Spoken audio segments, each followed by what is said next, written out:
Hello friends, good evening. मैं शिवानी गुप्ता स्वागत करती हूँ आपके अपने यूट्यूब चैनल दक्ष स्टडी सेंटर में। तो दोस्तों, आप सभी कैसे हैं? आशा है कि आप लोग स्वस्थ होंगे, मस्त होंगे और अपने एग्जाम के लिए अच्छे से तैयारी कर रहे होंगे। तो दोस्तों, यदि आप एस्टेट, सीटेट, बीएड या डीएड की तैयारी कर रहे हैं तो ये वीडियो आपके लिए बहुत ही हेल्पफुल होने वाला है दोस्तों, क्योंकि हम लोग आज इस वीडियो के माध्यम से बाल विकास से रिलेटेड दोस्तों कुल 30 प्रश्नों के बारे में अध्ययन करेंगे, जो कि आपके एग्जाम के लिए बहुत ही महत्वपूर्ण प्रश्न है दोस्तों। और यह हमारा क्लास दोस्तों 12 नंबर का क्लास है। तो आपसे निवेदन है कि इससे पहले जो भी क्लास है आप एक बार जरूर से जरूर देख लीजिए, ताकि दोस्तों आपके नजरों से एक भी प्रश्न ना छूटे और दोस्तों आपको प्रत्येक प्रश्न से संपूर्ण जानकारी प्राप्त हो सके। तो बिना समय गवाए हम लोग पहले प्रश्न पर ध्यान देंगे दोस्तों, जो कि हमारा पहला प्रश्न है। ध्यान दीजिएगा बारीकी से। विकास के परिप्रेक्ष्य में समय के साथ होने वाली परिवर्तनों में निम्न में क्या शामिल है? हमारा प्रश्न क्या है दोस्तों? ध्यान दीजिएगा। विकास के परिप्रेक्ष्य में समय के साथ होने वाली परिवर्तनों में निम्न में क्या शामिल है? दोस्तों बताइए क्या शामिल है? रूप, दर, अनुक्रम या ये सभी? तो बताइए इनमें से हमारा इस प्रश्न का आंसर क्या होगा दोस्तों?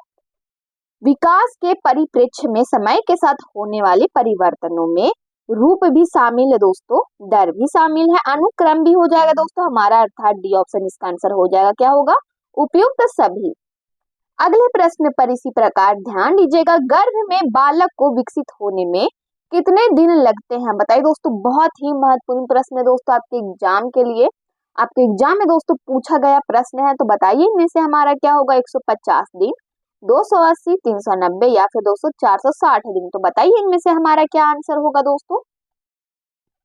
तो इनमें से हमारा इस प्रश्न का सही आंसर है दोस्तों, ध्यान दीजिएगा, बी ऑप्शन हमारा 280 दिन। क्या है दोस्तों? बी ऑप्शन हमारा इसका आंसर हो जाएगा। गर्भ में बालक को विकसित होने में 280 दिन लगते हैं।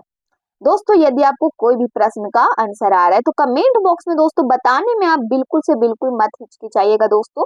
तो हमारा अगला प्रश्न है, ध्यान दीजिएगा इसी प्रकार। नवजात शिशु का भार होता है, बताइए दोस्तों, 6 पाउंड, 7 पाउंड या फिर दोस्तों ध्यान दीजिएगा 8 पाउंड, 9 पाउंड। तो इनमें से हमारा इस प्रश्न का सही आंसर है, ध्यान दीजिएगा दोस्तों, 7 पाउंड हमारा बी ऑप्शन इसका आंसर है। नवजात शिशु का भार कितना होता है दोस्तों? तो 7 पाउंड होता है। अगला प्रश्न है, ध्यान दीजिएगा दोस्तों, और वीडियो के अंतिम समय तक अवश्य बने रहिए, ताकि दोस्तों आपको प्रत्येक प्रश्न से संपूर्ण जानकारी प्राप्त हो सके। दोस्तों आपसे एक भी प्रश्न ना छूटे और आप अपने एग्जाम के लिए अच्छे से प्रिपेयर हो सके। तो हमारा अगला प्रश्न है, निम्नलिखित में से कौन सा विकास का सिद्धांत नहीं है? बताइए दोस्तों। विकास लंबवत ना होकर वृत्ताकार होता है, विकास क्रमबद्ध होता है, विकास निरंतर होता है, या फिर डी में है विकास मशीनी प्रक्रिया है। तो बताइए दोस्तों, इनमें से हमारा विकास का सिद्धांत नहीं है दोस्तों, निम्न में से कौन सा नहीं है? तो इनमें से जो हमारा सही आंसर है, ध्यान दीजिएगा दोस्तों, डी ऑप्शन विकास मशीनी प्रक्रिया है। यह दोस्तों विकास का सिद्धांत नहीं है, ठीक है। अगले प्रश्न पर इसी प्रकार ध्यान दीजिएगा। तो हमारा अगला प्रश्न है, ध्यान दीजिएगा दोस्तों, वृद्धि को प्रभावित करने वाला कारक क्या है? बताइए दोस्तों, बहुत ही महत्वपूर्ण प्रश्न है आपके एग्जाम के लिए। पर्यावरण, स्वास्थ्य, आहार या ये सभी? तो इनमें से हमारा इस प्रश्न का आंसर क्या होगा दोस्तों? बताइए अपने कमेंट बॉक्स में। वृद्धि को प्रभावित करने वाला कारक है दोस्तों पर्यावरण भी, स्वास्थ्य भी हो जाएगा दोस्तों, आहार भी हमारा बिल्कुल सही है, अर्थात हमारा डी ऑप्शन इसका आंसर हो जाएगा ये सभी। अगले प्रश्न पर इसी प्रकार ध्यान दीजिएगा। विकास शुरू होता है, बताइए दोस्तों, उत्तर बाल्यावस्था से, प्रसव पूर्ण अवस्था से, शैशवावस्था से या फिर दोस्तों पूर्व बाल्यावस्था से? तो इनमें से हमारा इस प्रश्न का आंसर क्या होगा दोस्तों? बताइए अपने कमेंट बॉक्स में। विकास शुरू होता है दोस्तों, हमारा इसका सही आंसर हो जाएगा प्रसव पूर्ण अवस्था से विकास शुरू होता है, बी ऑप्शन हमारा इसका आंसर है। अगला प्रश्न है, संकल्पनाओं की व्यवस्थित प्रस्तुति विकास के निम्नलिखित किन सिद्धांतों के साथ संबंधित हो सकती है? दोस्तों बताइए, संकल्पनाओं की व्यवस्थित प्रस्तुति विकास के निम्नलिखित किन सिद्धांतों के साथ संबंधित हो सकती है? ए में दे दिया है, विकास के परिणाम स्वरूप वृद्धि होती है, विकास विषम जातीयता से स्वायत्तता की ओर अग्रसर होता है, अग्रसर होता है, या फिर दोस्तों ध्यान दीजिएगा सी में है विद्यार्थी विभिन्न दरों पर विकसित होते हैं, डी में है विकास सापेक्ष रूप से क्रमिक होता है। तो बताइए इनमें से हमारा इस प्रश्न का आंसर क्या होगा दोस्तों। तो इनमें से हमारा इस प्रश्न का सही आंसर है दोस्तों डी ऑप्शन, विकास सापेक्ष रूप से क्रमिक होता है, हमारा डी ऑप्शन इसका आंसर है। अगला प्रश्न है, ध्यान दीजिएगा, निम्नलिखित में से कौन सा विकास का सिद्धांत है। बताइए दोस्तों, विकास की सभी प्रक्रियाएं अंततः संबंधित नहीं है, सभी का विकास दर समान नहीं होता है, या फिर सी में है विकास हमेशा रेखीय होता है, या फिर दोस्तों यह निरंतर चलने वाली प्रक्रिया नहीं है। तो बताइए इनमें से हमारा विकास का सिद्धांत क्या है दोस्तों इनमें से। तो इनमें से हमारा इस प्रश्न का सही आंसर है सभी का विकास दर समान नहीं होता है, ये बिल्कुल हमारा सही हो जाएगा दोस्तों, बी ऑप्शन इस प्रश्न का आंसर है। अगला प्रश्न है, नर्सरी कक्षा से शुरुआत करने के लिए कौन सी विषय वस्तु सबसे अच्छी है। दोस्तों बहुत बार मैं इस प्रश्न का दोस्तों आंसर बता चुकी हूँ पिछले वाले क्लास में। तो बताइए इनमें से हमारा इस प्रश्न का आंसर क्या होगा। नर्सरी कक्षा से शुरुआत करने के लिए कौन सी विषय वस्तु सबसे अच्छी है। मेरा परिवार, मेरा प्रिय मित्र, मेरा पड़ोस, या फिर दोस्तों मेरा विद्यालय। तो इनमें से हमारा इस प्रश्न का सही आंसर है, ध्यान दीजिएगा दोस्तों, ए ऑप्शन हमारा मेरा परिवार, ए ऑप्शन हमारा इसका आंसर हो जाएगा। अगला प्रश्न है, माँ बाप के साये से बाहर निकल अपने साथी बालकों की संगत को पसंद करना संबंधित है। बताए दोस्तों, किशोरावस्था से, पूर्व किशोरावस्था से, उत्तर बाल्यावस्था से, या फिर शैशवावस्था से। तो इनमें से हमारा इस प्रश्न का सही आंसर है दोस्तों, ध्यान दीजिएगा, बी ऑप्शन हमारा बिल्कुल सही है दोस्तों, पूर्व किशोरावस्था से। ठीक है, अगले प्रश्न पर इसी प्रकार ध्यान दीजिएगा, विकास का सही संबंध परिपक्वता से है, जो उद्दीपन का डॉट डॉट डॉट से। बताइए दोस्तों, परिवर्तन से, प्रतिक्रिया, प्रयास, या परिणाम। तो बताइए ब्लैंक्स की जगह पे हमारा डॉट डॉट की जगह पे दोस्तों निम्न में से क्या होगा। तो इनमें से हमारा इस प्रश्न का सही आंसर है, ध्यान दीजिएगा दोस्तों, प्रतिक्रिया से हमारा डॉट डॉट के जगह पे क्या होगा दोस्तों, बताइए प्रतिक्रिया, हमारा बी ऑप्शन इसका आंसर हो जाएगा। ठीक है, कि विकास का वही संबंध परिपक्वता से है जो उद्दीपन का प्रतिक्रिया से है। ठीक है दोस्तों, अगले प्रश्न पर ध्यान देंगे, विकास के किस काल को अत्यधिक दबाव और तनाव का काल कहा गया है। बताइए दोस्तों, किशोरावस्था को प्रौढ़ावस्था, मध्यावस्था, या फिर दोस्तों ध्यान दीजिएगा वृद्धावस्था। तो इनमें से हमारा इसका सही आंसर क्या होगा दोस्तों, बताइए कौन सा काल है जो तनाव भरा काल होता है दोस्तों।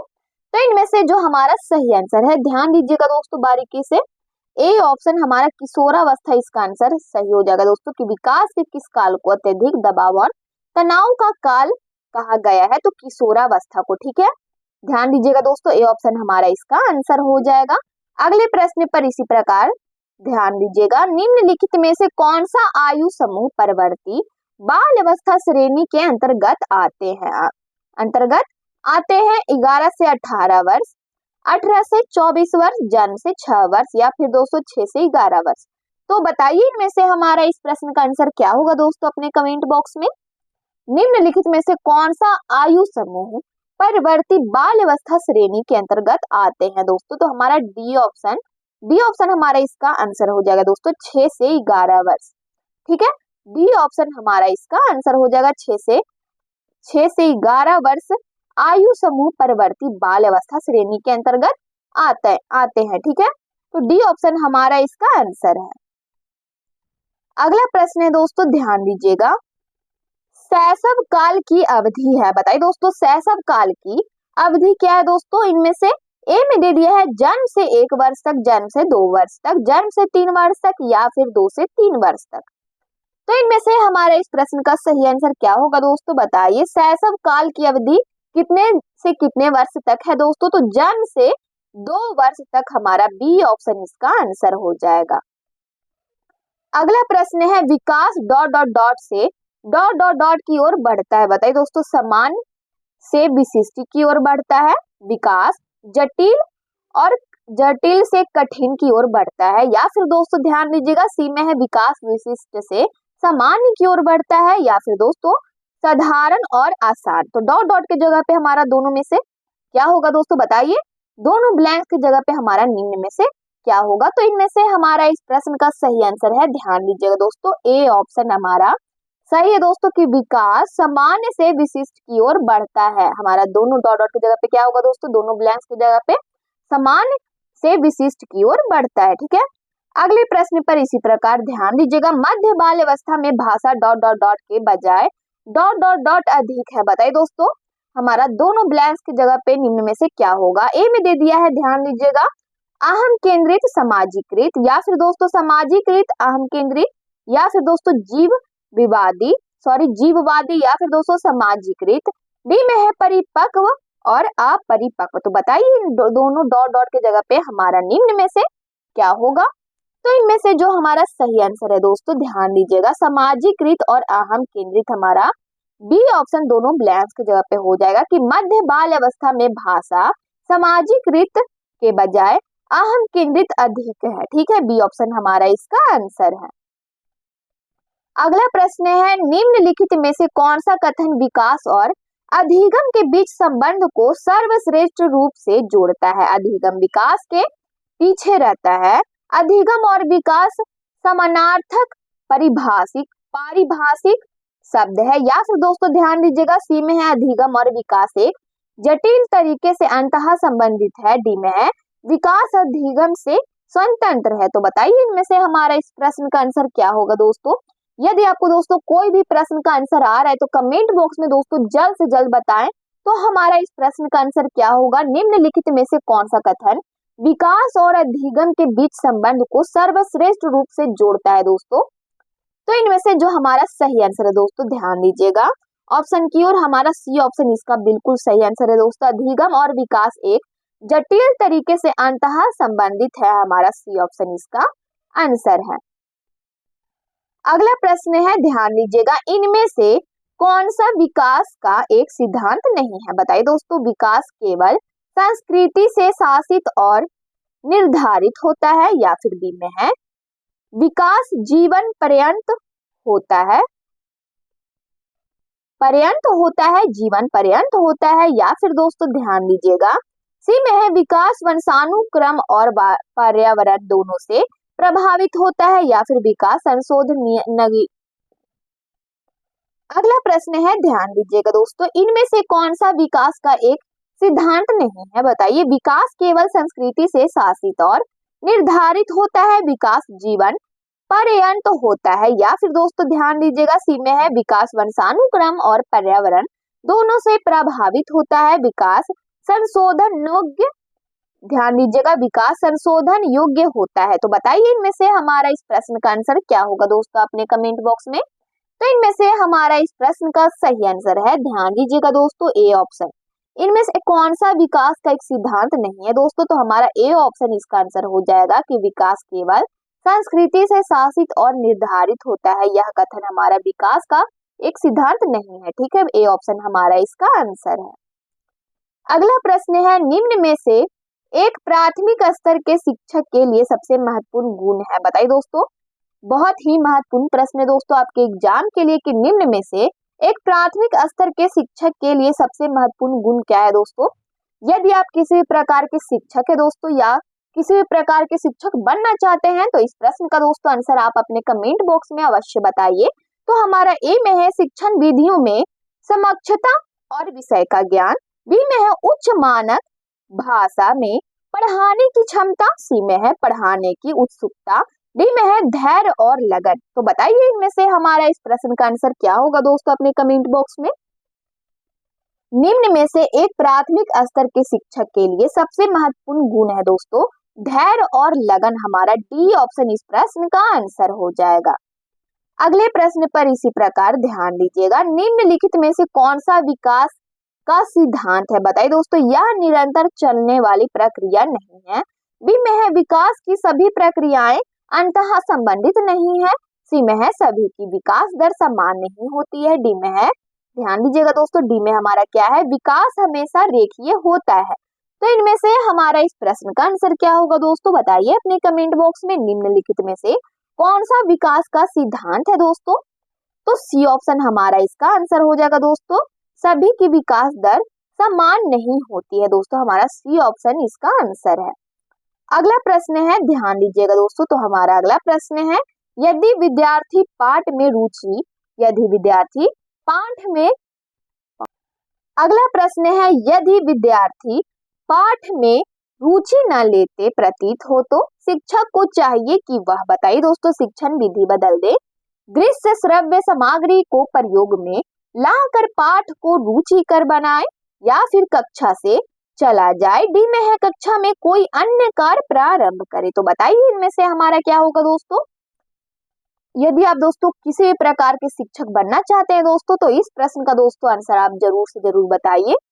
तो इनमें से हमारा इसका आंसर क्या होगा दोस्तों, बताइए अपने कमेंट बॉक्स में। बहुत ही महत्वपूर्ण प्रश्न है दोस्तों आपके एग्जाम के लिए। तो इनमें से हमारा इसका सही आंसर है दोस्तों शिक्षण विधि बदल दे। हमारा ए ऑप्शन इसका आंसर हो जाएगा दोस्तों। शिक्षक को चाहिए कि वह शिक्षण विधि को बदल दे। तो किन किन व्यक्ति का दोस्तों यह आंसर सही हुआ है। तो दोस्तों जिन जिन विद्यार्थियों ने इस क्वेश्चन का आंसर सही दिया है उन्हें दिल से धन्यवाद दोस्तों। तो हमारा अगला प्रश्न है, ध्यान दीजिएगा, हमारा अगला प्रश्न है, निम्नलिखित में से कौन सा वृद्धि और विकास के सिद्धांतों से संबंधित नहीं है। बताइए दोस्तों, निरंतरता का सिद्धांत, वर्गीकरण का सिद्धांत, समनव्य, ध्यान दीजिएगा, समनव्य का सिद्धांत, या फिर दोस्तों व्यक्तिकता का सिद्धांत। तो इनमें से हमारा इस प्रश्न का सही आंसर क्या होगा दोस्तों, बताइए अपने कमेंट बॉक्स में। निम्नलिखित में से कौन सा वृद्धि और विकास के सिद्धांतों से संबंधित नहीं है। तो वर्गीकरण का सिद्धांत दोस्तों संबंधित नहीं है। हमारा बी ऑप्शन इसका आंसर है। अगला प्रश्न है, ध्यान दीजिएगा, विकास की गति एक व्यक्ति से दूसरे में भिन्न होती है। विकास की गति एक व्यक्ति से दूसरे में भिन्न होती है, किंतु यह एक ... नमूने का अनुगमन करती है। बताइए दोस्तों, डॉट डॉट के जगह पे हमारा निम्न में से क्या होगा, अव्यवस्थित, या फिर दोस्तों ध्यान दीजिएगा बी में है अप्रत्याशित, या फिर दोस्तों सी में है कर्मबद्ध और व्यवस्थित, डी में है एड़ी से चोटी। तो इनमें से हमारा इस प्रश्न का सही आंसर क्या होगा दोस्तों, ब्लैंक्स की जगह पे हमारा निम्न में से क्या होगा। तो इनमें से हमारा इस प्रश्न का सही आंसर है दोस्तों, ध्यान दीजिएगा, सी ऑप्शन। विकास की गति एक व्यक्ति से दूसरे में भिन्न होती है, किंतु यह एक क्रमबद्ध और व्यवस्थित नमूने का अनुगमन करती है। हमारा सी ऑप्शन इसका आंसर है। अगला प्रश्न है, विकास के लिए निम्नलिखित में से कौन सा एक उचित है। बताइए दोस्तों, सामाजिक सांस्कृतिक संदर्भ विकास में एक महत्वपूर्ण भूमिका का निर्वाह करता है। विकास एकल आयामी है, विकास पृथक होता है, या फिर डी में है विकास जन्म के साथ प्रारंभ होता है और समाप्त होता है। तो बताइए इनमें से हमारा इस प्रश्न का सही आंसर क्या होगा दोस्तों, अपने कमेंट बॉक्स में। तो इनमें से हमारा इस प्रश्न का सही आंसर है, विकास के लिए निम्नलिखित में से कौन सा एक उचित कथन है दोस्तों। तो हमारा ए ऑप्शन बिल्कुल सही है दोस्तों। हमारा ए ऑप्शन इसका आंसर हो जाएगा कि सामाजिक सांस्कृतिक संदर्भ विकास में एक महत्वपूर्ण भूमिका का निर्वाह करता है। अगला प्रश्न है, ध्यान दीजिएगा दोस्तों बारीकी से, और वीडियो के अंतिम समय तक अवश्य बने रहिए दोस्तों, ताकि आपकी नजरों से एक भी प्रश्न ना छूटे और आप अपने एग्जाम के लिए अच्छे से प्रिपेयर हो सके। मध्य बचपन अवधि है, बताइए दोस्तों, 10 वर्ष के बाद, जन्म से 2 वर्ष, या फिर दोस्तों 2 वर्ष से 6 वर्ष, 6 वर्ष से 11 वर्ष। तो इनमें से हमारा इस प्रश्न का आंसर क्या होगा दोस्तों, बताइए अपने कमेंट बॉक्स में। मध्य बचपन की अवधि काल क्या है दोस्तों निम्न में से। तो 6 वर्ष से 11 वर्ष हमारा मध्य बचपन के अवधि के अंतर्गत आ गया। हमारा डी ऑप्शन इसका आंसर हो जाएगा। अगला प्रश्न है, ध्यान दीजिएगा दोस्तों, तो हमारा अगला प्रश्न है, मनोलैंगिक विकास में सुप्तावस्था। हमारा अगला प्रश्न है, मनोलैंगिक विकास में सुप्तावस्था का वर्ष अंतराल संबंधित है दोस्तों। बताइए 2 से 5 वर्षों तक, 6 से, ध्यान दीजिएगा 6 से यौवन तक, या फिर दोस्तों ध्यान दीजिएगा अगला प्रश्न है दोस्तों, ध्यान दीजिएगा बारीकी से, मनोलैंगिक विकास में सुप्तावस्था का वर्ष अंतराल संबंधित है दोस्तों 2 से 5 वर्षों तक, बी में है 6 से यौवन तक, या फिर दोस्तों 18 से 20 वर्षों तक, या फिर दोस्तों 20 वर्षों का, या फिर डी में है ध्यान दीजिएगा 20 से 22 वर्षों का।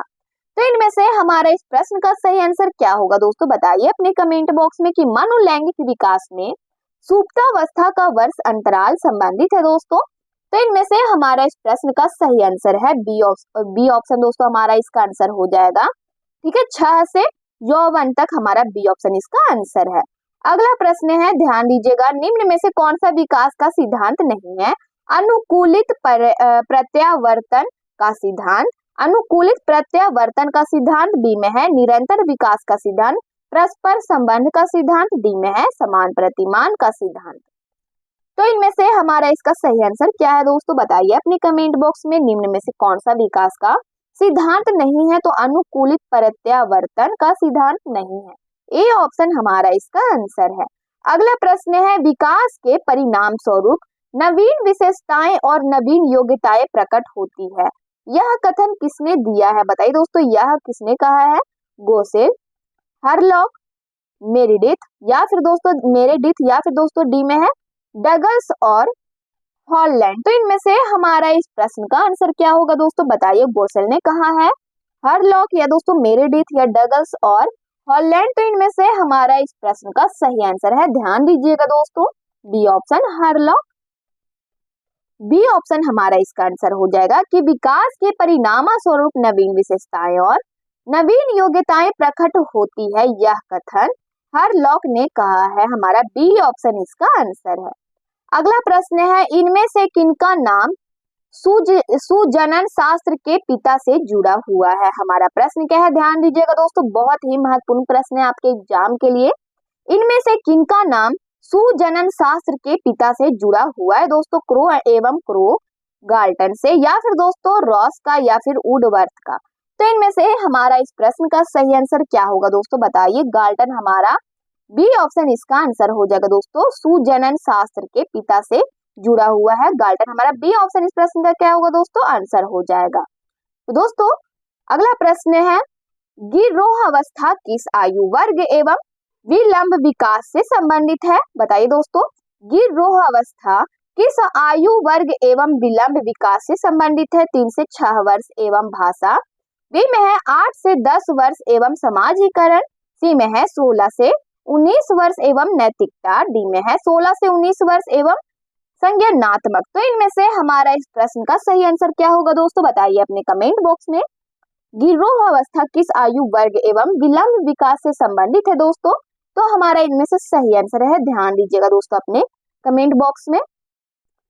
तो इनमें से हमारा इस प्रश्न का सही आंसर क्या होगा दोस्तों, बताइए अपने कमेंट बॉक्स में दोस्तों। तो इनमें से हमारा इस प्रश्न का सही आंसर है 16 से 19 वर्ष एवं नैतिकता। हमारा सी ऑप्शन इस प्रश्न का दोस्तों आंसर हो जाएगा। ठीक है, कि गिरोह अवस्था 16 से 19 वर्ष एवं नैतिकता आयु वर्ग एवं विलंब विकास से संबंधित है। हमारा सी ऑप्शन इसका आंसर है। तो दोस्तों ये हमारा आज के क्लास का दोस्तों आज के बाल विकास का लास्ट प्रश्न था।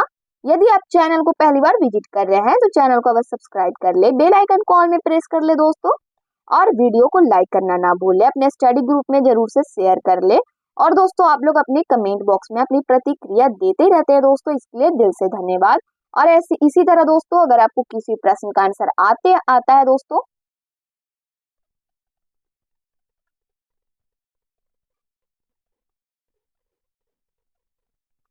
और अगर दोस्तों आपको बाल विकास का पीडीएफ चाहिए तो दिए गए नंबर पर व्हाट्सएप करें और आपको पीडीएफ दोस्तों महाराज सर के द्वारा प्रोवाइड करा दिया जाएगा। जय हिंद, जय भारत। मिलते हैं नेक्स्ट वीडियो में, तब तक के लिए स्वस्थ रहिए, मस्त रहिए, धन्यवाद।